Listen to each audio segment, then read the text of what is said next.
nerds, and welcome to a very chill, very special episode of Crossing the Nerdverse.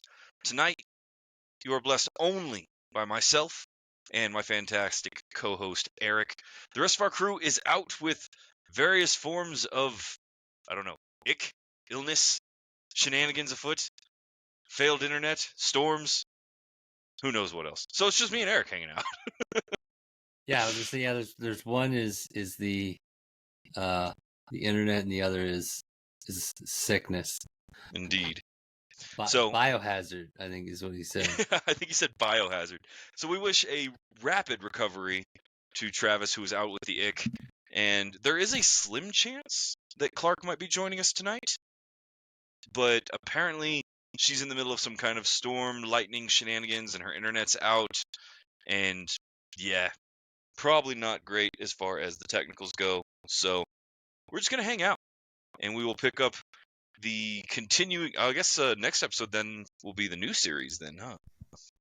Yeah, it'll be whatever new thing we decide to do. Indeed.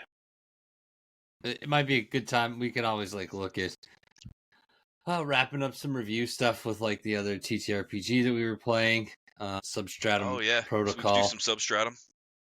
We could always just wrap it up in the sense of we've pretty much done most of the adventure. We just kind of let everybody know our final thoughts on it. From writing up the adventure to playing the characters and things like that. For whatever reason, I reconnected YouTube. It's not going live on YouTube, so we're just going to be on Twitch. Hey, we're live on YouTube. Are we? Showing us live, yeah. Oh, that's good then, because on my screen it is absolutely not showing me live. So that's good. I don't know why my stuff's all blah. Whatever. I'll make it work. Yeah, we can look at doing something like that next month. Yeah. We're getting towards the summer of a lot of big movies that are supposed to be coming out too, so that's some stuff we can look at. I kind of threw it out there to people to see what they wanted to kind of hear us talk about and things like that. So waiting for any sort of responses with that. So yeah. Hey, if they get engaged, fantastic. On the subject of new stuff coming out, we do have a few TV shows and some major movies coming out. Have you noticed anything for video games? We have a few indie developments that are coming out that I'm really excited about. Do we have any major releases coming out? I have honestly been out of the loop with video games. Excuse me. I have been I'm tasked to the heavens with stuff going on right now. So I'm playing Elite Dangerous now. That's where I'm at with life. Gotcha. I can't think of any big games coming out. I feel like I would have heard something if there was a AAA title coming out. Yeah. Which is not good. Yeah, because I've mostly been following there's a lot of really good anime coming back out soon. I know My Hero's running right now. Their last. Okay. I don't know if it's going to be their last season or if they're doing one more. I know the manga's about to come to an end. So that's getting done with. But yeah, video game wise, I can't. Yeah, not a lot coming out. Well, and I know we always start with the reading, watching, playing, and we'll get to that in a minute. But you said coming up in the future releases, and I just noticed, I follow a bunch of the indie stuff, but there's no major AAAs, and I'm kind of like you. I stopped paying attention. I stopped kind of looking forward to that kind of stuff, because the last couple that I started following really closely ended up being flops, and they were not well received, to the point where I didn't even end up buying them. And so I had Skull and Bones, and I'm a huge pirate guy. I love pirate games and pirate fiction. And I didn't even buy Skull and Bones because it was so just review bombed. Yeah, anytime you hold on to a game and a game has to be made for legal reasons, I think you're gonna have issues with it. Because I know that game in particular had to be made. There was a lot written up about it. But I think the biggest thing I saw in games that came out was Star Citizen has now hit $700 million spent on it. Still no release date. No kidding. Yeah, so... Dude, are we going to see a $1 billion game? So, yes. My biggest question would be, will we see it hit $1 billion before a release date? I don't have anything against Star Citizen. I know I always come out Yeah, defensive of myself very quickly. well, and the But fans of Star Citizen love it. They say it's the best thing ever. So. I bought it and literally like within 3 days returned it, and they were nice enough to refund my money. Hey, that's Um, good, good, a lot good of form. yeah, a lot of issues and I don't even know what the issues were as to why I couldn't play it, and I couldn't get their support couldn't figure it out either. Oh, hey, we got James So Vance is in the chat. Welcome, Bones. Very faithful, never misses an episode. And he says the Elden Ring DLC is coming out this month, and that's a fact. Actually, that's one. So I don't play Elden Ring myself, but I'm one of those terrible people that I just live for the Elden Ring playthroughs on YouTube, and so like I've watched several, and so yeah, I'm pumped for the DLC coming out too. yeah, I mean Elden Ring. I don't know. I'm sort of like a not good video game fan when it comes to that, because I like games that are very difficult usually, but I can't get into Elden Ring. I See, tried, that surprises me. and I just can't. It's just like what's the other ones? Dark Dark Souls, Souls and stuff any of the like that. Like FromSoft yeah, style like games. they're hard, so they're fun to play because of that. But like I don't know, I can't like deep dive get into them. Um, Well, they're and here's my just thing not about my the thing. FromSoft games, because there is a major difference between the FromSoft games and FromSoft fans. And in my experience, when it comes to games like Dark Souls, Bloodborne, Elden Ring, all the FromSoft style games, I love those games, not because I play them, but because their lore building, their world building, and the story they tell are amazing, and I love it. I have found, however, that because of the way they make their games, 90%, not all, but 90% of the fans out there are focused entirely on how much can they min-max and tweak and refine their build in order to beat the game the fastest and the easiest. And so anytime I talk to anybody that's a huge fan of especially Dark Souls, I find the entire experience is it's like talking to a jock at the gym. It's all they talk about is what weapons they used, what build they're using, what the meta is right now, how much bleed they can proc and how fast. And it all ends up being where the fans play these games and it feels masturbatory. Like it feels like so self-serving. They don't give a shit about the world, they don't give a shit about the story or what's going on. And it's not all of them, but my God, I can't talk FromSoft with anybody that plays these games without hearing, "Oh yeah, my Rivers of Blood build can beat the final boss in 14 hits," and I'm like, I don't care. Why were you All fighting games the have final gone that way boss? though. Oh yeah, Games in general have pretty much gone that way, like in the sense of a lot more people now play them for that type of thing ever since the internet came out. I mean, if you look at it, so when you started with Nintendo, I think there was ways to get um like little cheat codes and different things that you could do. And then it slowly built up to where we got those big books, walkthroughs that you could get at GameStop that people started getting. And now it's gotten to the point where you can just Google like the best thing you should build in a game instead of doing it yourself. oh Um, yeah. Well, I mean, so and that's the turn of phrase, right? When you talk to anybody that's actually developed a game, the first thing they'll tell you is that players will refine a game until it's not fun anymore. They will play the fun out of a game. see, I don't mind the min max thing only because um, if you want to play through it, you want to beat it, like whatever. The only time I've ever I care is when you do it in like the more competitive games and things like that. So like when people do it for some of the MMOs when you're competing directly against other players, it's kind of not very fun. But then technically your team probably has people that did it too, so it's Well, and one here's half dozen where than the other. So like I don't care as long as I get some play out of it and it's yeah. not like horribly broken.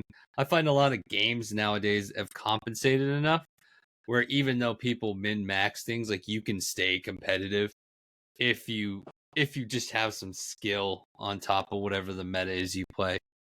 I usually do okay at like Call of Duty and shit, and I don't ever play like whatever the meta is. Oh yeah. Well, and therein is my deal. I don't mind the min-max style play, especially because all the Dark Souls games and Elden Ring and all that jazz, they're 80-90% single player, right? Like, you play the game however you want to play a game. I don't care. The way you play is not going to affect my game. Yeah. Don't care. And when it comes to FromSoft games, they are designed to be a little min-maxy, right? You have to have a build going in order to just beat those games. They're designed to be that kind of difficult. And that's fine, because you can beat the game as dual-wielding bleed builds, as magic builds, as divine miracle builds, whatever. When it comes to players kind of like playing the fun out of a game, I think the MMO is really where you see that at its darkest. Because even when it's a non-PvP, right? You will have somebody on the internet go out and say, oh yeah, the most efficient build for whatever, let's say DPS, because that's a big one, right? The most efficient DPS is with hammers using this race and this class. Well, it'll be more efficient by like a fraction of a percent, right? Your DPS will go from 1032 to 1038, and that makes it the most efficient. But players take that to the extreme, where if you are not using that, they won't let you on the team. Happens all the time in MMOs. Oh, you're not running this meta build for your class? I don't want you on my raid team. I don't want you on my dungeon team. In Destiny, you're not using this exotic and this exotic and this exotic. We don't need you. Get out. And That's why I play with friends, like, or yeah, I just do it myself. Like, I've never raided a lot in Destiny because of that. exactly. I don't raid in Destiny for that reason exactly. And I actually, like, the few times I have done the raid, like, I'm usually okay, even though I don't use builds. I haven't had too much issue with people wanting certain things. I have seen it, of course. But I guess I'm lucky. But Well, yeah, I haven't and had too many things with it. I have noticed it changes game to game, right? In Destiny, a lot more often, I'll find people are just kind of chill. Like, I can jump in Yeah, with randos on the strike list. Nobody cares. Like, we're just going. Tally not ho. usually. Yeah, I can do Grandmasters. Nobody cares what my build is. Let's go. I can even do Trials of Osiris with randos, and they don't care. Like, it's just let's rock. And so a lot of times it doesn't really matter. What I'm talking about is just the existence that this does happen. Now, it happened to me a lot more in MMOs like World of Warcraft, where if you're not running a specific build, they'll boot you, even yeah. from random dungeon queue. And I'm like, why are you in random dungeon queue if you want this specific shit? Like, go talk to your guild. Um, and so it's not exactly that it's the most common, right? No. It just happens, and it bugs me. I mean, the other side of that is when a game doesn't balance well, and they definitely have those god tier kind of weapons, where this is the best armor in the game, and this is the best weapon in the game, and this is the best whatever in the game. Then after a couple months of gameplay, it ends up with what I call Stormtrooper syndrome, where it's just every player is the exact same character walking down the line, right? There's no diversity, there's no nothing. And so I that's where it bugs me on the game balance. Yeah, I usually, like, I pick my favorite weapons. Like, whenever I play, I don't ever. I'll try like whatever, like, the best, like, submachine gun is or whatever, just to say that I've tried it. But if I don't enjoy it, I'll move on. At the end of the day, if you have some skill to you, the only time it's gonna really play out is just if you're both the same skill. Then yeah, the meta will help that person win. All right. Well, and Um, Bones just pointed out in the chat. He said it's going to happen with any kind of competition, especially mhm. whether it's video games or not. And he even brought up chess, because it does. It happens in chess, where you have the appropriate answer is the efficient answer for the appropriate move in the early stages of the game. And I think that's the nature of the competitive edge, right? That half of a percent fraction difference on DPS or armor soak or whatever will make the Well, difference. I'd be one to say, and this will be a little controversial. I don't think a lot of people anymore care if they win on skill, compared to what it used to be. So I think nowadays a lot of people don't mind, and we don't even call them cheaters. A lot of people, you don't mind if they use metas and things like that, because everybody knows them now, and so people rely more on that than they do just pure skill a lot of times. And it's funny because way back when, people wouldn't share, like, different things they did like that, because they'd want that competitive advantage, from them playing through the game and figuring out themselves. And it's especially with, like, the social media aspects where I've seen the biggest change, where everyone like shares their loadouts or shares their classes and things like that, so people have a better idea. And they do it to get clicks and follows and stuff like that, which is fine. I don't give a shit either way. But I do think that video games as a whole has moved away from skill and more to like willing to adapt everything to kind of See, get the win and get better. I think I agree with you only to an extent on that, because when I think back to video gaming, even when I was a kid, right? Me and my brothers, and I have a large family, so bear that in mind. Me and my brothers used to just rip into people because we started calling pay to wins before there was any kind of internet. And right now, because of the internet and because of social media and hell, because of like search engines, the first thing 50%, 80% of all players do when they start to play a game is they will look up playthroughs or guides or builds or whatever. But even back in the day, in 64, people were going out and they were buying those big old books that was every secret in the game, total walkthroughs. They were buying magazines that were every secret in the game, how to beat this boss, and then trying to pass it off as their own skill. And I don't know how to break this to all of the gamers out there. If you get on Google or if you open one of these guidebooks or these cheat codes or whatever, and you copy a build and then win with it, you're not winning. You're letting somebody else's build win. Well, Like, you're this is definitely not your skill. you're not being original for sure. But I mean, most it's weird to say. The more I sit and think about it, like most nerdy hobbies kind of have that though now. Like when you look at like a lot of people use similar builds in Magic, like when you see Oh tournament yeah, decks. Same thing absolutely, with like Pokemon. absolutely. Warhammer 40K, Age of The Sigmar, same thing. I think the biggest place you don't see that is games like Dungeons and Dragons. Like the TTRPG world is still very everything's out there. I've never played the competitive side of it though, like where you play in that league or whatever that's going on. So I Well, don't know if the people Adventurers do it in League, that, it's but I that can't even see it. that's not exactly competitive, right? The Adventurers League is a whole different kind of way to play the game.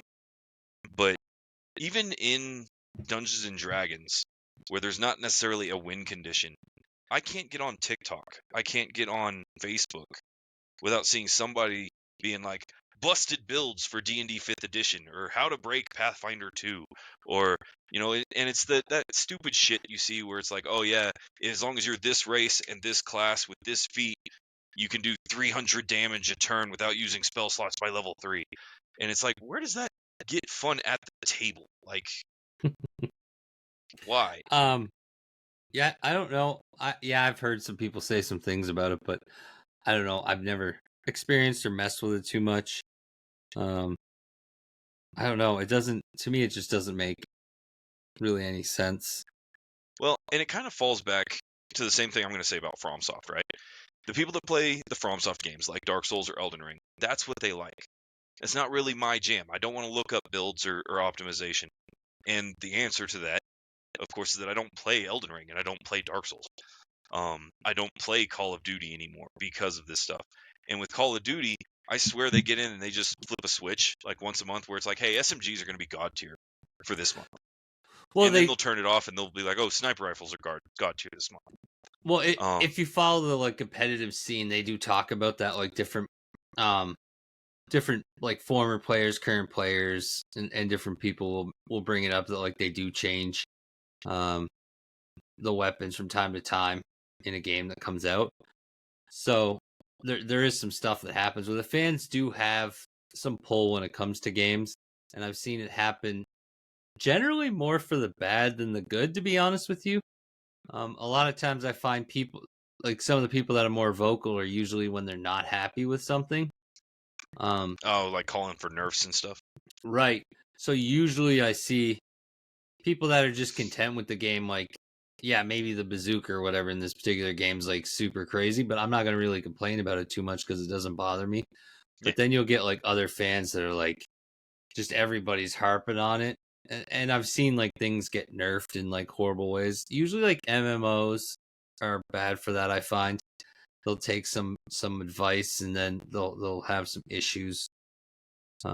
Just because they take fan advice, but they only get it from like one group, and it's the group that's Yeah. willing to kind of, and it's their right to say something. They paid for the game. I'm not taking anything away from them. I should be more vocal myself. But I do find fans can kind of get in there, and then it can kind of drive it crazy. Oh yeah, well, and it depends on what drives you crazy, right? Because, and like I was saying a minute ago, I don't play those games because it's not my scene. I don't play competitive games. I'm a casual gamer. I like story games. I like puzzle games. I don't want to have to worry about if I'm using X weapon or X armor. And even in games like Destiny, the reason I don't raid and I don't do a lot of the Crucible and competitive edge stuff is because I like my build. I like the way my shit works.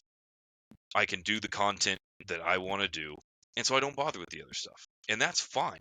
And the players that are in the competitive scheme that want to optimize and want to do all this kind of stuff, fantastic. More power to you. I'm about it, right? Sweet action. Um, what gets me when it comes to that kind of stuff, and I'm going to use Destiny as an example. When Destiny balances its stuff, in mini games, when they balance their stuff, and they'll tweak this weapon down and this weapon up, and League of Legends does it a lot, where this item will get tuned a couple of percent down or whatever.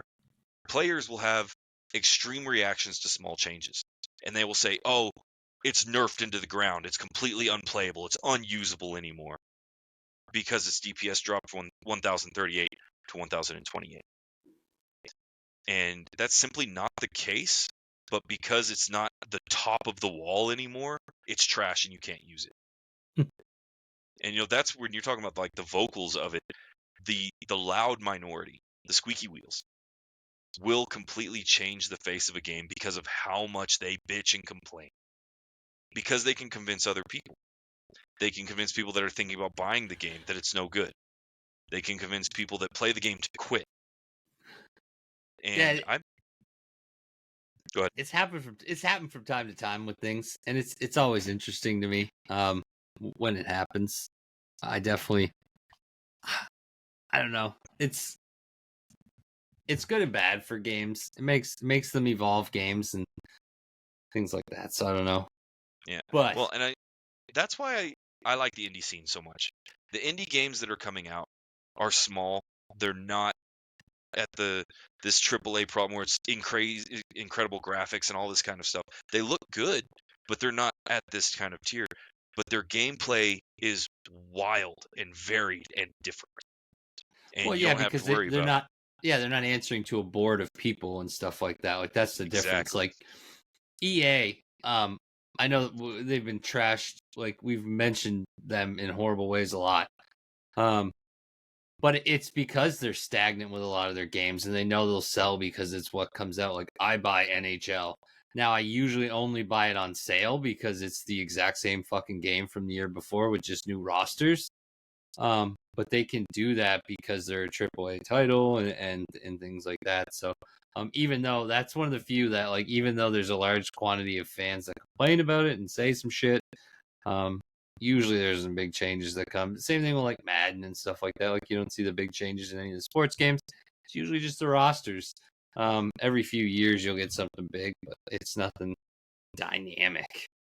But I agree, indie games are usually pretty good because they can just make a game they love, and usually if you make something you love, um, it's well received. Now, is it going to Yeah. be huge? No, probably not. Every now and then you'll get an indie game that like jumps off, Yeah. Every but once in a while, you get a Lethal Company style release, and usually they're niche games, and the people that do play them love them. well, and like Bones was saying in the chat, a lot of times it comes down to streamers and these programmers and the people that are creating the content for the game, right? That's a weird aspect to the video game world right now, because if it gets well received by streamers, if it gets YouTube plays and Twitch time, more people will buy the game. And so you do find a lot of these companies that are going out and they'll sponsor streams. They'll be like, "Hey, play our game for 90 minutes and check it out." And it's games I never would have heard of. There are games I'm looking into right now. One's called Paradise, which is a zombie survival game, but they inverted it where you can put little remote controls on zombies and control them like pets. And so you get your own little army of zombies. And it's a cool twist. There's, Lethal Company is a really good example where this game comes out of nowhere with no marketing, no nothing, no hype. it gets picked up by a couple of streamers, and the next thing you know, it's getting played by big streamers like Markiplier, like Lord Minion 777, and a lot of these major YouTube and major Twitch personalities. And now it's a huge game, and everybody knows what Lethal Company is. It doesn't have great graphics. Its gameplay is a simple, predictable loop, and people play it all the time, and it's an amazing game. Yep. And I love the fact that it's outselling these other major AAA titles. They're crashing and burning. I'm going to bring up Skull and Bones one more time. Skull and Bones came out under such controversy. Half the people were super hype about it. Half the people thought it was going to be garbage. And so when it came out, everything that was good about it got wildly overshadowed by everything that was bad about it, because it wasn't perfect. It had issues. It had gameplay mechanics that they didn't see coming. You're a boat. You're not even a person. Yeah. Like that turned me off right away. Like instantly, like you're a boat. You're not a person. You're a boat. Like, but here's the thing: I'm not doing you that. being a boat is not a deal breaker in other games. Elite Dangerous was that way up until just a couple years ago. The first 3, 4, 5 years of its run, you couldn't get out of your ship. You could not walk around on your ship. You were a boat. Slightly different though. So I don't want to talk about video games the whole time, but the last thing I'll get on in regards to like the way video games are working right now. The reason a game like Skull and Bones is never going to work is because it was hyped up for years upon years, and on top of that, it was hyped up during a time when Black Flag was huge. Everyone loved it. So like it had they waited too long to release it. So even in its current form, if it would have released sooner on time like it should have, it probably would do a lot better.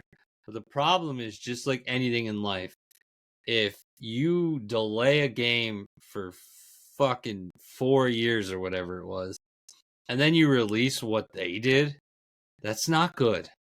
That's not good at all. For one, the game isn't even that good. And for two, people still play Black Flag and stuff, but it's not at the height of what it was when they started talking Skull and Bones.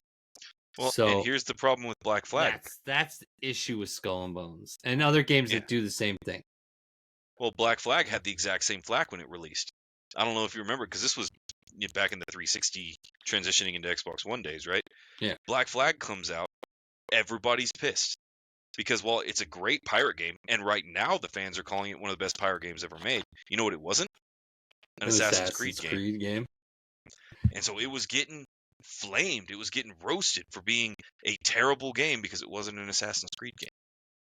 But here we are, 5-10 years later, saying it's the example of pirate games out there. And so I can't. How do you trust this kind of stuff when it's arbitrary and fluctuates and changes? So Black Flag, I remember part of it, like when it initially came out, people had flack for it, but once it like actually like released out, it wasn't that bad. It was all the initial stuff because the original games were not linear, but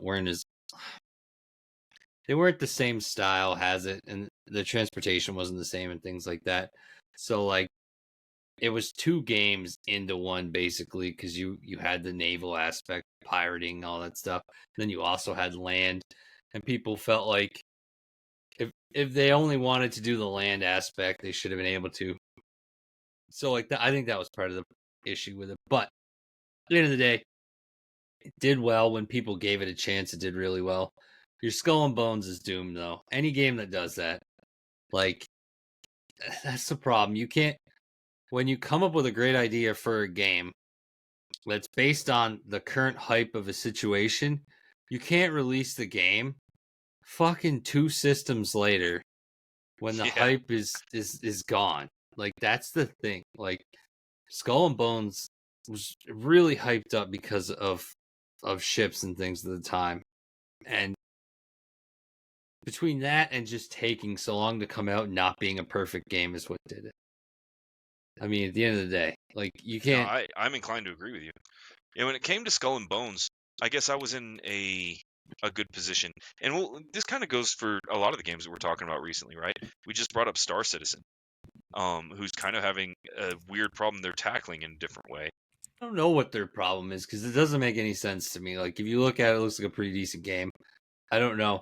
I don't know if they're leaving it in this like collect money mode because they figure once it releases they won't make as much or what's going on. But definitely congrats for hitting 700 million. And still In not even production, yeah. putting a release date on it for Star Citizen. Like I think that's fantastic. Like they're doing what Baldur's Gate 3 had done, except to the extreme. Yep. Well, and here's the funny part about that. You're talking about the release dates. Me and the boys used to play Ark Survival Evolved. Right? Survival Evolved? Ark. This dinosaur I know build-based game. Ark. Yeah, dinosaurs. And the entire time I was playing that game, the whole run, it was early access. Right? It was basically a beta mode. They had bugs everywhere. They had collision problems. They had huge gameplay issues. They were constantly changing, but they were constantly adding content as well. And so they continued to be like, we're early access. Please forgive the dust. Oh, by the way, here's DLC. Oh, by the way, here's this, here's this, here's this. By the time it got its actual release, it's like, okay, it's released. Here's Arc 2. And so they just kept it in early access until they were ready to release the sequel. It was the most Michael Bay thing I've ever seen in my life. And I can't believe that because I stopped playing the game. Next thing I know, there's 2 new versions of it, and it was in early access until I quit playing it. And so I don't know that release dates or early access or any of that means anything anymore. So I think early access is a great idea, but you're not going to get a bunch of AAA companies to do it because it looks bad. It not even just that it looks bad; it just takes so long, and they don't make your money's more spread out and things like that. I would imagine. Yeah. And then if you have issues with it, it's going to be very difficult to come back from that. Well, and I think that a lot of more fans, risk. Yeah, I think a lot of fans don't realize exactly what goes into the creation of a video game. And I think that's a major component is that everybody has got a different opinion on like delays, release dates, what they want a game to be, and what actually goes into making these big 3A, 4A titles. Because Bones is right. You got Skull and Bones came out as a 4A game. Well, that's because it took a fucking decade to make it. Yeah. Like. Oh yeah, Bones actually, 7 Days to Die, early access for 7 years plus. And 7 Days to Die is a fine game. It's not really my jam, but I think that you can handle it right. But we said this a couple episodes ago. It comes down to the hype, right? Because you need hype to make money. Hype gets pre-orders. Hype gets Kickstarters. Hype gets money. Well, and that it comes down to like you can't be like usually the companies that seem to do these early access are smaller companies that don't have to answer to a lot of people that get big that can afford to wait to get their big turnarounds. Well, and the companies that are so larger that do early access stuff, they paint it differently. They paint early access as this exclusive thing that few people get to do. And so you have like public test servers and the PSTs on things like League of Legends, on things like any of these major games where you get to play Fallout 76 public test servers. Any games like that where it's this exclusive thing where you feel special to go and get to play upcoming content first, despite the fact that it's unbalanced, bugged out, and sometimes entirely unplayable. Yeah. But I do want to get into one thing outside of the video game realm. Okay, step outside video games for a minute. Yeah, since we're chit-chatting. Yeah. I want to bring. I showed this to you earlier, so I went to CaperCon. Yeah. Great event. There was a lot of amazing artists and different people that were there. It's something definitely that people should check out. Yeah, what is CaperCon exactly? Like, walk me through it. Literally, it's like a small town Comic-Con. So there's like booths set up, selling different items. A lot of anime stuff, video game stuff. Like I've never been to the bigger Comic-Con, so I can't compare per se. But like there was events and like different things that happened there. It wasn't bad. It actually was a little bit better than I expected because we're such a small community. So I definitely give credit to everyone at CaperCon that like volunteered, gave their time, went there to sell stuff and everything like that. And I did try to buy like usually I buy local, but like when I was at CaperCon, like I tried to get from a lot of the artists and stuff like that instead of like the shops and things. And one of the things I got, I have yet to read it. I know, don't bash on me. So I'm showing it, and I think it's probably a halfway decent comic. I would imagine if you're into the horror stuff. It looks so good. So I met the artist, or I met the writer, I should say, and technically the artist too. So he wrote this great story, he said, and the biggest thing is he was having issues just kind of getting an artist involved with it. So I really hope I'm remembering all this correctly. So his art is actually all done through a program. So like he took real pictures and things like that and kind of just edited it on the computer. I'm not going to try and guess what he used. I think it was something with Adobe, but Some kind of I'm not Scanner Darkly style. So that's kind of cool. Anyways, and he did it all himself, and his name is Glenn Carabin. Sorry if I butchered it. And I just think that's kind of cool. Like and it seems to have done well. And like if you could kind of see the art, like some of it, like it's a great way of. It should kind of give people hope if you can't draw very well, to release your story if you do want to do a comic. Because sometimes it's a lot easier to write for some people than to draw. So if you wanted to write a comic, you could facilitate your own art because it's not AI that a lot of people are upset about. If you use that for anything, you're still using something like, and you're still altering the picture and like making it something a little bit different. So it's a very interesting art, and I thought it was pretty cool. I do have to sit and read it. I do have a nice fancy autograph too.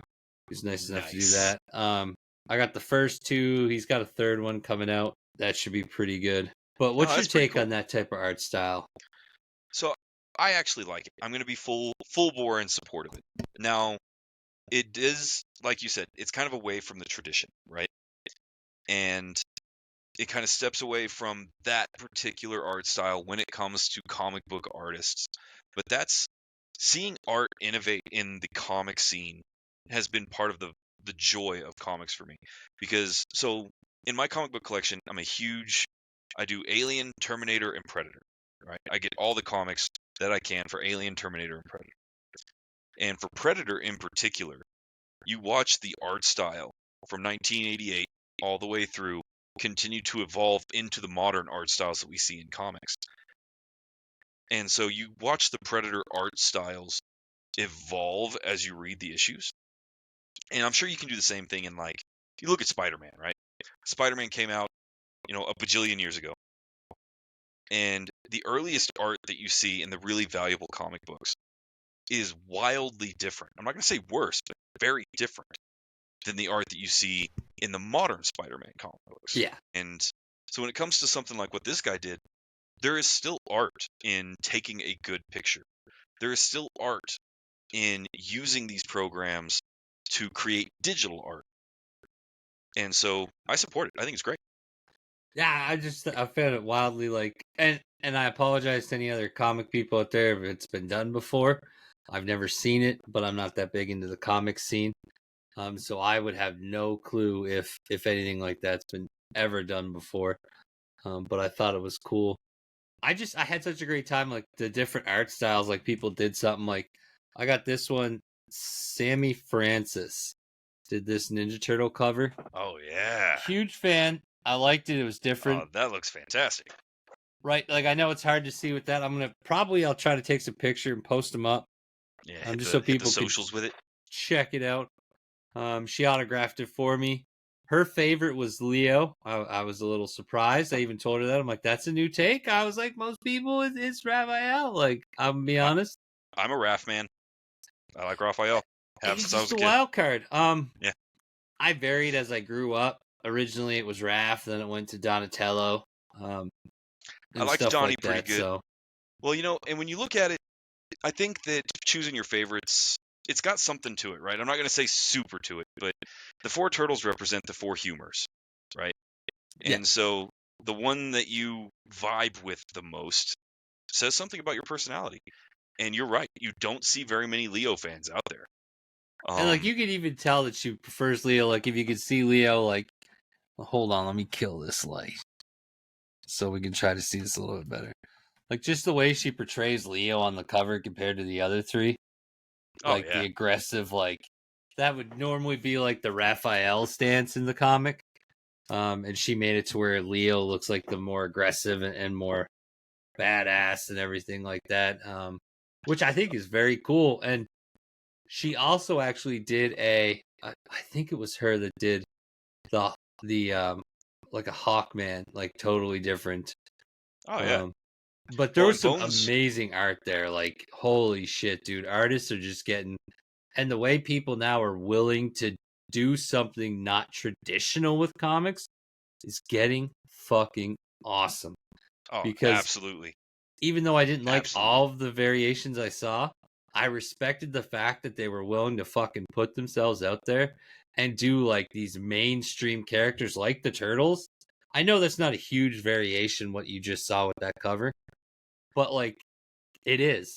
And the setup with like the way she did the Leo in the front with the aggressiveness to him compared to like Raph and stuff like that, like all that stuff is so much different than what people probably would have done like even 5 years ago, um, with main names like Ninja Turtles. 100%. And Bones brought it up in the chat that the variant covers and getting to see variant covers from different artists is a huge aspect in comic book collecting. He brought up, so I'm going to do a shout out, I guess, to Peach Momoko, who does these amazing soft line, I guess kind of hard line. Check out Peach Momoko's alt covers because they're amazing. I own several myself, and there's actually, especially in series that I really really enjoy, I will buy several copies of the same comic because I want the variant covers. We only find them when they're dead. Is a huge I'm a huge fan of that comic series, and I think I own 2 or 3 copies of the entire series because I wanted the variant covers. So, And I'll be totally honest right now, I did not realize the extent of how variant covers worked with comics. So it's definitely been a lovely learning experience because like I had a really nice collection until I had to leave my last place and my collection of comics. Sad face. Um, but because I collect a lot of variants like Transformer stuff, oh like fucking crazy. oh yeah, But I didn't realize a lot of times variants are done by third party artists like that aren't even inside the book itself. Like I didn't realize that. I always figured like a lot of times the variant covers were done by the artist that did the comic. But like there are like I didn't realize sometimes they just do the cover. oh absolutely. Well, and one of my favorite things to do, I've been to a whole bunch of different kinds of like little comic cons and conventions, right? I've done small town, I've done big town. I've never done the big one. Like I've never done San Diego or anything like that.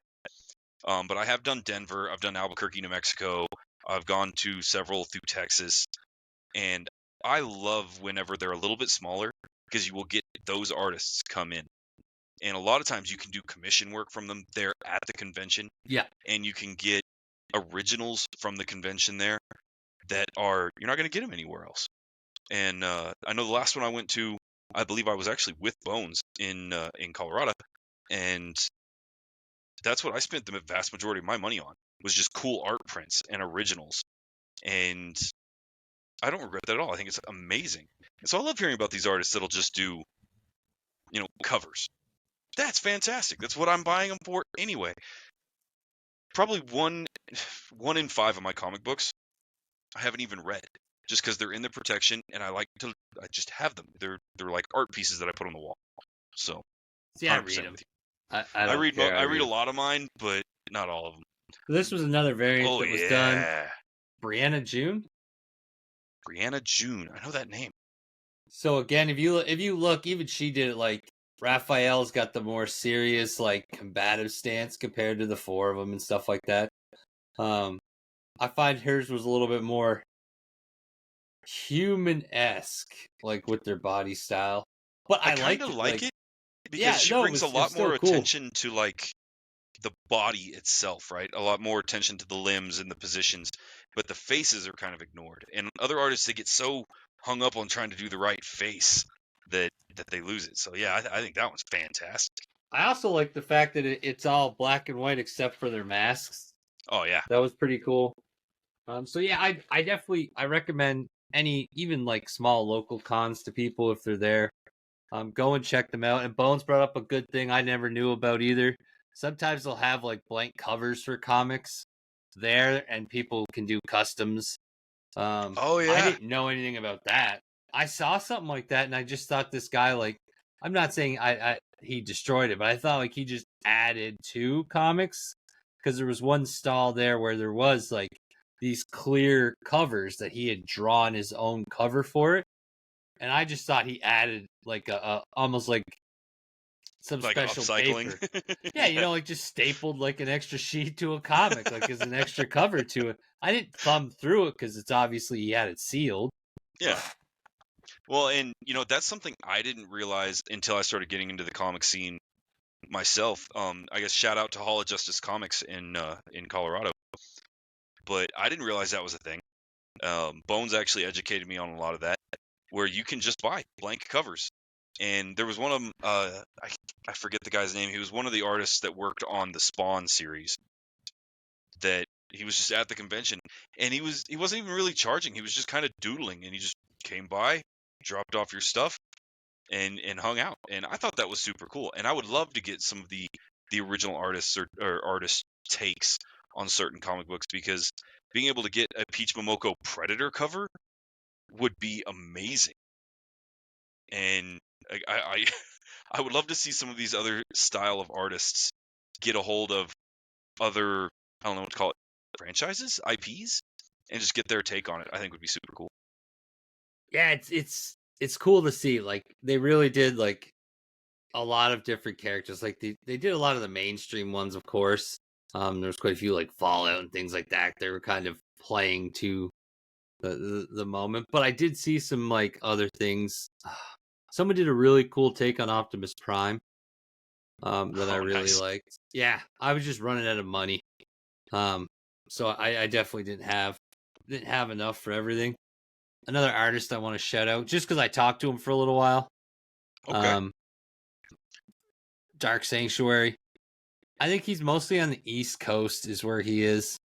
Um, Stuart and Sandy what was that one?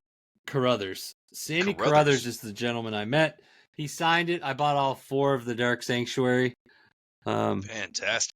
I'm gonna probably give him a read, and then if we ever generate more traffic, we'll probably look at raffling some signed stuff off.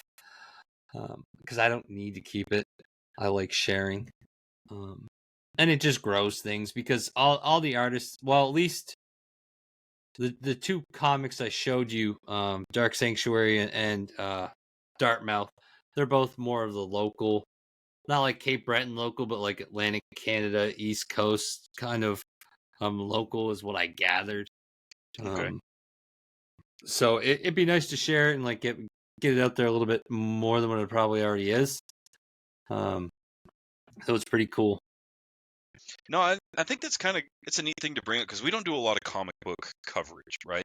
We It's don't. probably it's one of our least covered subjects as far as the nerdverse goes, which is a shame, because we have so many huge fans and comic collectors that are part of our viewership, that I just don't think that that culture gets enough attention.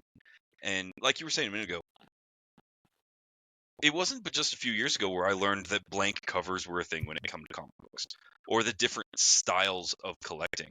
Because some collectors won't even actually, they don't latch onto a comic book series. They don't just buy Spider-Man, for example. They will find their favorite cover artist and buy everything that cover artist does. And so you end up with like Magneto number 17, just because it was the artist that did that, right? You end up with 7 copies of Deadpool number 4 because that artist did a bunch of variants.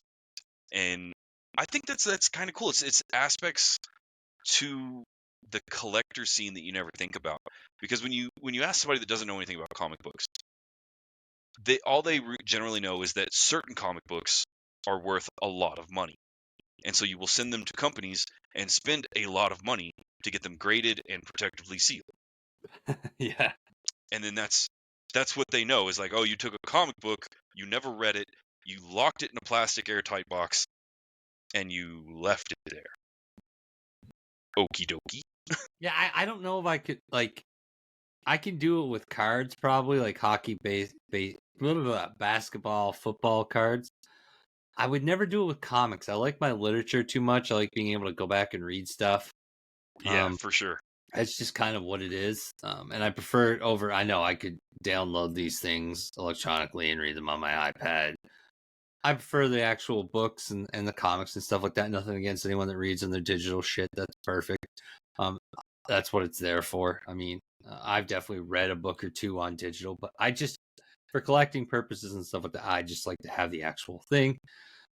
And I Well, don't do it to be worth something later in life. I just do it yeah, because I want it's to part of see your what it's personal like. collection. So I'm the same way. I have a few that I got a hold of just because I had the opportunity and the money at the time to get, this one's kind of valuable. And by kind of valuable, I don't have anything that's crazy, right? Like I have some comics that went from $4 at release to now it's worth like $50, which is cool to me. But I buy omnibuses and collections. That's what I like. And so my weakness is I'm going to get the entire, let's see, what do I have?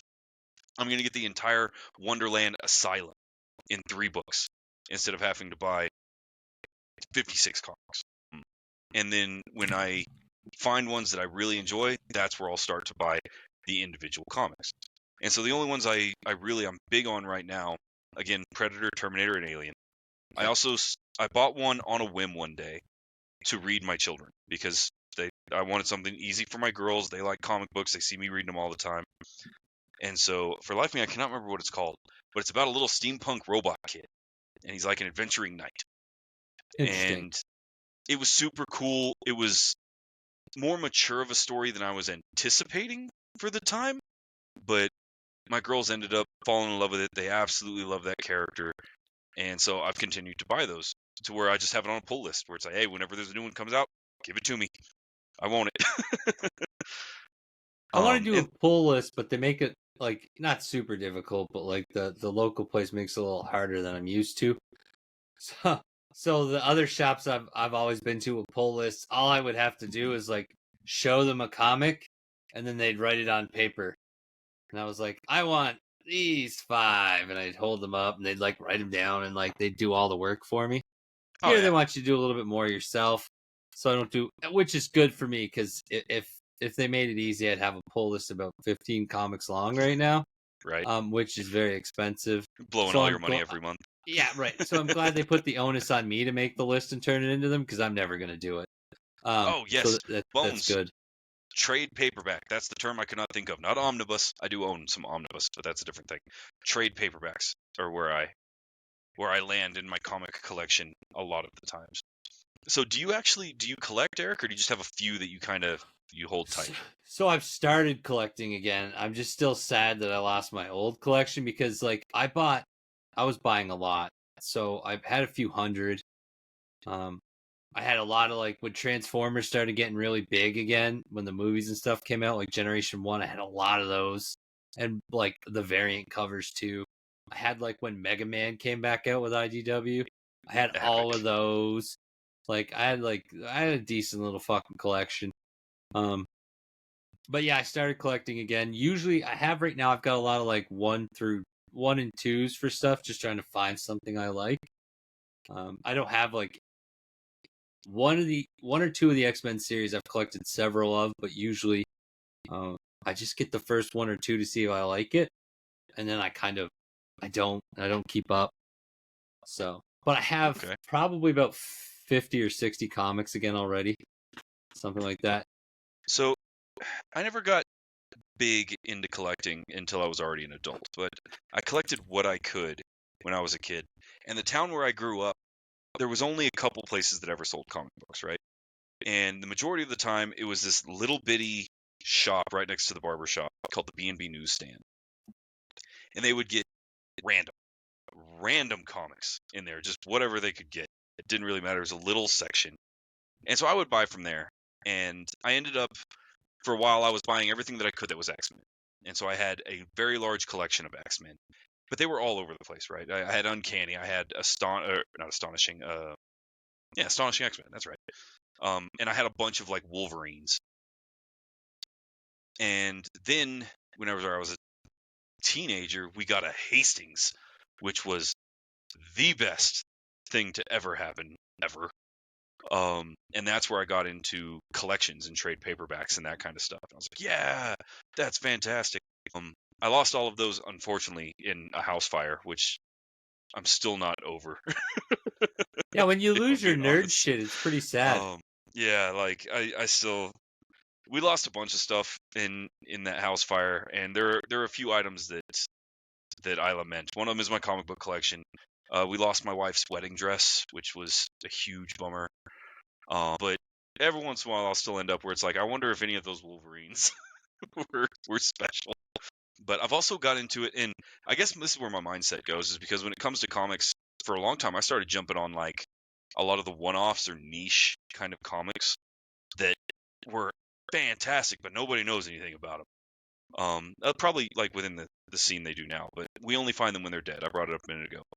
Yep. Fantastic sci-fi series, right? I recommend it to anybody that reads comic books because I think it's one of the best I've ever read. There's another one I got several, not a complete collection, but I got several of. It's called Something is Killing the Children. Incredible horror story, fantastic. Anybody that likes horror comics, I recommend that one to them. And yeah, it's just stuff like that. And then I have a bunch of random ones because I started collecting art covers. Because if you hang out with Bones long enough, you end up buying comic books. And now that you're buying comic books again, I know it works by proxy. So Yeah, I'm gonna get into it more now, probably.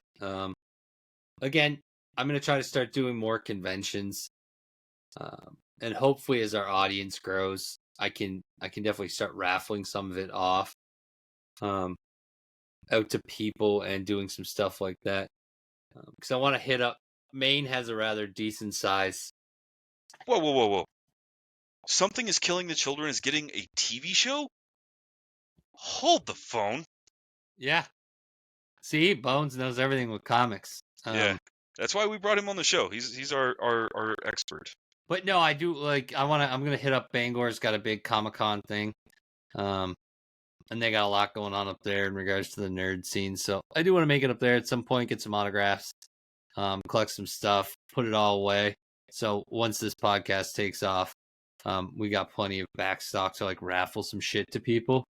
Yeah, there you go. And it's not a big deal. Oh, how did I not know about this? There's a lot of stuff going on, man. Wow. Something is Killing the Children is getting a TV show. That's amazing. And my last nerdy thing, it's gonna be really hard to see because of the plastic. I got myself a spiffy glow in the dark Deku. Epic. Hey, you needed, man. You needed. Right, yeah, no, absolutely. Upside to the Caper Con is the last day. A lot of people are selling stuff because they don't want to pack it up and drive home with it. So sales happen. You get some stuff at some pretty good prices. Oh yeah, it's always good to increase your nerd cred with collection items. oh fantastic. Yeah, well, and we did a whole episode on like knickknacks. Maybe we should do another one at some point. But I love nerdy knickknacks. Like I can't help it. And there's a lot of people, like you brought up the Funko Pops. There are people that collect Funko Pops to a degree that I did not know was a thing. Yeah. Like you're talking about exclusives and special releases and the don't take it out of the box level, like Star Trek action figures collecting of Funko Pops. And I just kind of bought them because I thought they were cool. So I bought a handful of Funko Pops that I'm like, hey, I have a Malcolm Reynolds from Firefly, right? Like I have a T-45 power armor from Fallout 3. And I kind of want to get a larger Funko Pop collection, but now that I know there's a whole scene for it, I'm scared. I'm afraid, right? Like So I honestly I base most of the nerd stuff I buy off of things that I like. I'm not okay. someone that's a collection. I don't have to have everything. So like Transformers, I think I have one Decepticon. I don't know why someone even bought it for me. I appreciate it though, because it was a gift. So thank you. But like I don't collect Decepticons. I collect like 99.9% of my collection's Autobots. Mostly Gen 1. I Oh, have a okay. I have a few of the Beast Wars ones, Maximals, but like generally speaking, Generation 1 Transformers is what I have. And then I also tend to collect the random one-offs with different things like characters I like. So I don't own any nerd swag that isn't characters I like. Like I have Raphael still in its container, like action figure. I have Meliodas, the action figure, still in the container. I have Halo, just the Master Chief, not all those extra fucking ones. Yeah, they're cool. They're Spartans and stuff. But like I don't feel the need or compulsion to like go out and get it. Um Even like the Funko Pops I used to have, I lost them with the comics too. They were all characters I liked, like different Dragon Ball Z people and stuff like that. And if I start buying Funko Pops again, it'll still only be characters that I like. And I think I'm I in a similar boat to you on that, because when I look around my room here, I am all over the place because I have Mass Effect and Destiny, Alice in Wonderland, I have Magic the Gathering, I got StarCraft, Firefly, Alien, BioShock, Final Fantasy VII, and you probably only have Majora's the Mask. characters you Like, like from that stuff. yeah. And Yeah, so like you don't have full collections. Like I don't feel a need to have like I have like My Hero Academia stuff, and I only have the characters I like. Say like say, hey, nothing wrong with that. it's I think that's cool. And now that I'm starting to get a little bit more into anime, right, and I'm starting to watch a little bit more, there are a handful that I kind of lament not having something from, because for a long time I was super into Bleach, right? I thought that was the best, and then the Mod Souls storyline came out, and I stopped. But I had opportunities at cons to buy like replicas of the swords, and I wish I would have done that, or costumes, or even hats. Like I like hats. I could have got Bloodborne hats, or these other cool things that I regret that I didn't do, just because they're one-offs. And I never felt a compulsion to be like, I'm going to specialize my collection and get all of this thing. oh yeah, and I definitely know people that do that. Like, and power to you if you need to have everything in a particular set. There's nothing wrong with that, but I just I can't do it. So when it I comes to don't like collecting, everything. I have noticed that I have a tendency to encourage kind of group collecting, if that makes sense. So Magic the Gathering, for example. I have a group of friends that I play Magic with here in town. We're not super heavy collectors. Generally, we don't even buy booster packs and stuff unless we're drafting. I just have some cards and we'll play. Well, they started releasing these commander decks that come in 4 different variations. So it's like, oh, cool. There's 4 of us. There's 4 decks. Everybody buys one, and we play them, right? And that's kind of how the collection happens. And I've done that for so long that when I hear somebody saying they bought the full set of it, it kind of takes me off guard. Like, what? Why? Um, the Fallout set for Magic the Gathering. I've been playing that with my friends a lot here recently. It's been a lot of fun. And I just talked to Big Rob the other day, who has agreed to come on the show and talk to us about the 501st, by the way. Little preview for everybody that listens. That'll be fun. Oh, yeah, super excited. Super excited to have Robbie on the show. But he just told me, like, yeah, he was super excited about the Fallout stuff, and he bought a 4-box collection of all the commander decks. And it did take me back, like, why? Well, it's because he collects them, which is cool. More power to him. It's fantastic. It's not the way I do things, but more power to him. I think it's cool. But I also, kind of like you were talking about with the hockey cards a minute ago, I can't do sports cards. Like, I know I can that's a do sports. giant thing, but I can't do sports cards. If I can't use it in a game, I'm not interested. Yeah, sports cards are a little more fun. Like this is what I mean though. Like I just collect random, so it's just a Just a cool Union card. Arena Yeah. Gojo card. Tanjiro, same thing. Union Arena. I don't even know what the hell Union Arena is. I just bought these packs. It's all in Japanese. I'm sure it must be like some. I'm sure it's some sort of Magic style Like Yeah, some it's a trading card TCG. game. Yeah. Yeah, because they got like base points in the bottom left corner and stuff like that, and it looks like a cool game. I'm never gonna play it. As I see packs for like the different animes I like, I'll probably buy one here and there. But that's what I mean, like in regards to like I don't feel compulsion to go get every one of these. Um, I'm probably gonna end up the two I showed you. I'll end up getting like hard plastic for at some point and like putting away. Just to have for like display kind of thing. Yeah, just like that, and they'll stay. Just like these cards here that are kind of cool. I found these. I don't even remember where. Um, they're 3D ones, so they're like Oh, that. nice. Yeah, but the absolute cool part is that you can open it up so the background goes away and it's just the card. So that's what I mean, like in regards to collections, like I love collecting things to the shows and the characters I like. There you go. And it can be a lot of fun. So I am gonna try next time I go to a con like CaperCon next year. I'm gonna bring a couple of these and see if I can get the artists there to kind of do some commission work. Excellent. Yeah, no, fantastic. Oh, it's been too long since I've done any of the major conventions. I've actually, now that we're talking about it, I kind of got the itch, right? Like, I wonder if there's something coming up. Which is funny There because I should just be. did my local Ren Fair and I'm absolutely broke from that and regret nothing. But now, yeah, now I'm itching. Yeah. On the subject of things that are coming out, I completely spaced. We got Deadpool 3 coming out very soon. And they just released. I don't know if you've seen it yet. Did you see the release for the popcorn bucket for No, Deadpool but 3? I'll be sharing that later on our. So I've been pretty good with putting any new movie things on our like Facebook page, so that way people can just go there to see the new trailers. So I did see the trailer for it. Yeah, The popcorn bucket it's like Wolverine's head, I think. yeah.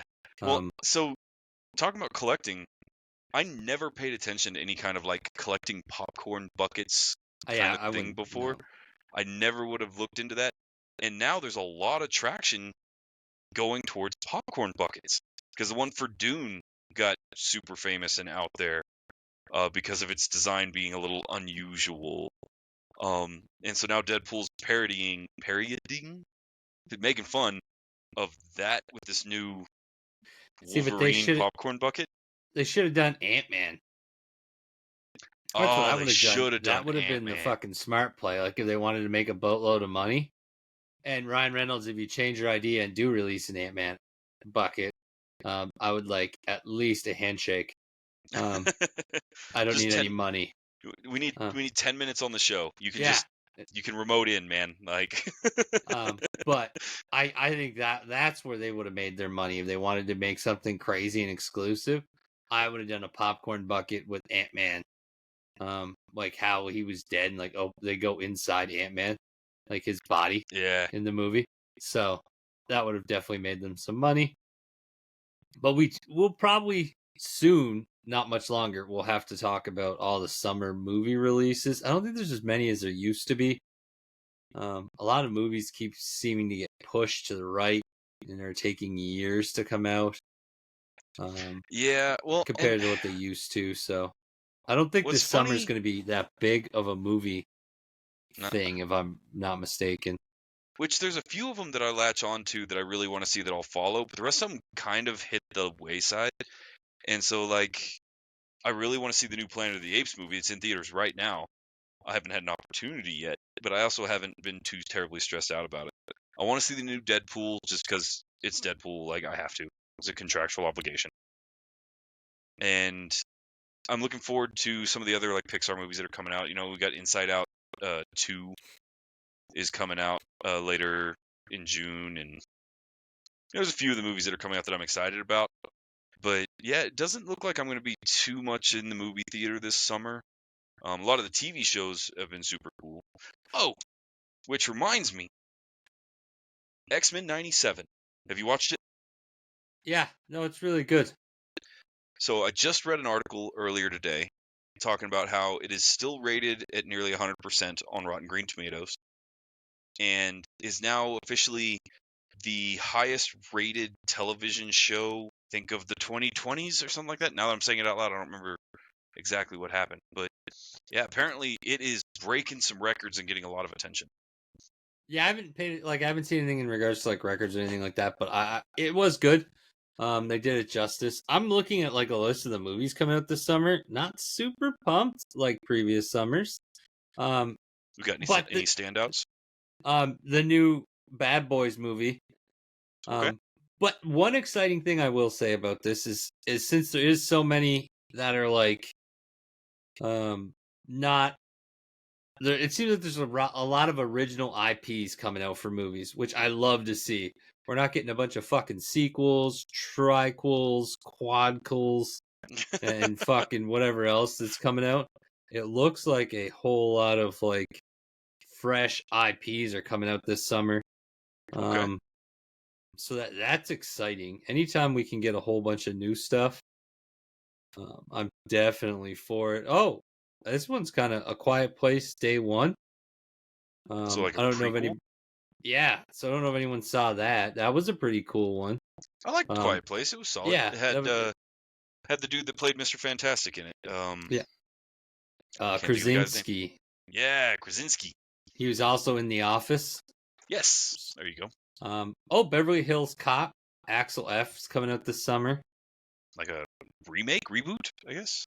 Like a continuation. So there's a few names coming out, but like this summer definitely doesn't feel like a regular summer with like 20 fucking Marvel movies and DC movies and everything else.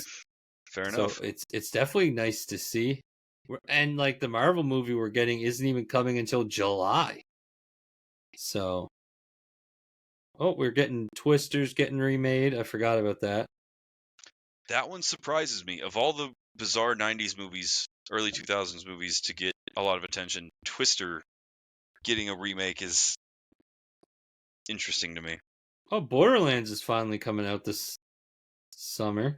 Yeah, we got Borderlands coming soon. I know we have BioShock coming to Netflix, but that one's not till 2025 or 2026, right? Yeah. Oh yeah, he did direct it. James just pointed out. Krasinski directed A Quiet Place. Oh, He I didn't did not just know that. star in it. Yeah.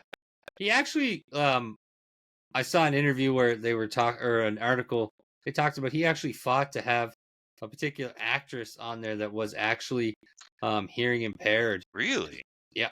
And I don't know if it's true that she taught a lot of the people the sign language on like set and stuff like that. See, that's pretty neat. I like that a lot. That's pretty cool. I mean, the dude had that awesome fucking show. I even watched that news thing he did for a little while during COVID. Krasinski did it. I can't remember what it was called, like Happy something, and he did it like a news show, but it was only positive news. Okay. Yeah, like it was only like uplifting, positive, like no dark side of the CNN news thing. It was cool. Trying to balance the scales a little bit. Right. Aliens is coming out with a new movie this summer. So yeah, okay, there's a few. There's a few. A few things coming. Nothing, but it's still not like your typical summer. Well, in Romulus, I'm excited about. Let me see release date on Romulus. August. Is it August? August 16th. Yeah. So yeah, it's looking like as summer winds down, a lot of the ones at least that I'm interested in are coming out. There's a handful through the summer, but what's bad is I keep catching myself getting excited for some of the TV shows coming out, right? And then I look and it's like, oh yeah, it's slotted for 2026, and I'm just like, why are we getting trailers for it then? Like, some good news. That was the stuff he did. Oh, some good news. Okay. Yeah, SGN, and he did it like in his house.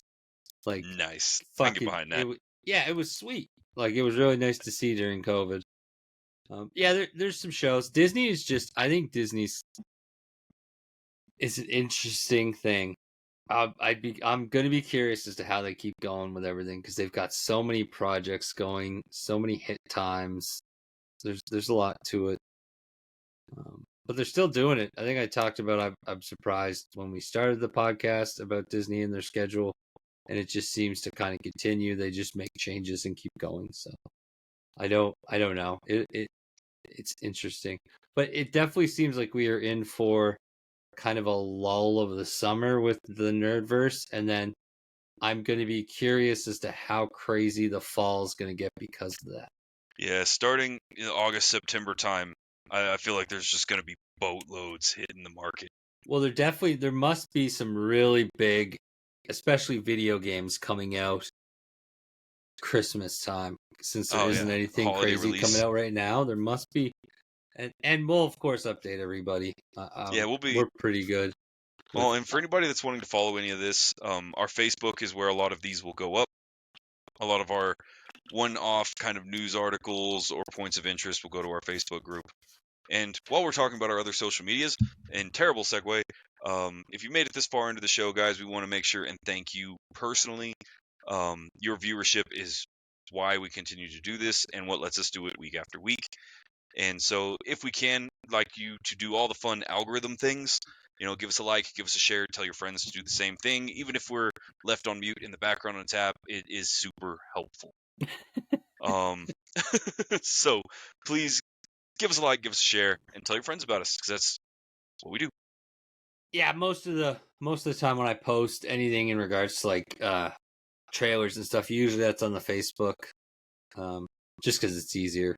It's right there. But we are on like absolutely every platform. Yeah, all over the place. And while I'm here, we don't plug it very often, but I'm going to go ahead and plug it right now, guys. Our link tree leads to our merch store, and we have our summer line out there right now. It's super cool stuff. Go check it out, and if you like it, maybe get some. Yes, so I do have to do some updating with the merch. I was thinking about that today. I'm thinking about going with a little bit of a different design on the t-shirt. I've been messing with the logo with just the CTN, Okay. as opposed to all the other stuff, just to see what happens with it. I'll probably make a shirt, throw it up for the summer, see what it does, how it does. Not that the logo's going anywhere. I do love the Crossing the Nerdverse logo. We put some time into it, so it's nice. But I like to have something else also. It's just fun. And with that, we'll go ahead and wrap up our little sit and chit-chatting episode, guys. It's been absolutely wonderful. You can hit our link tree. We're on every platform ever. Tell your friends about us. And give us a like, give us a share, and we will be back next week.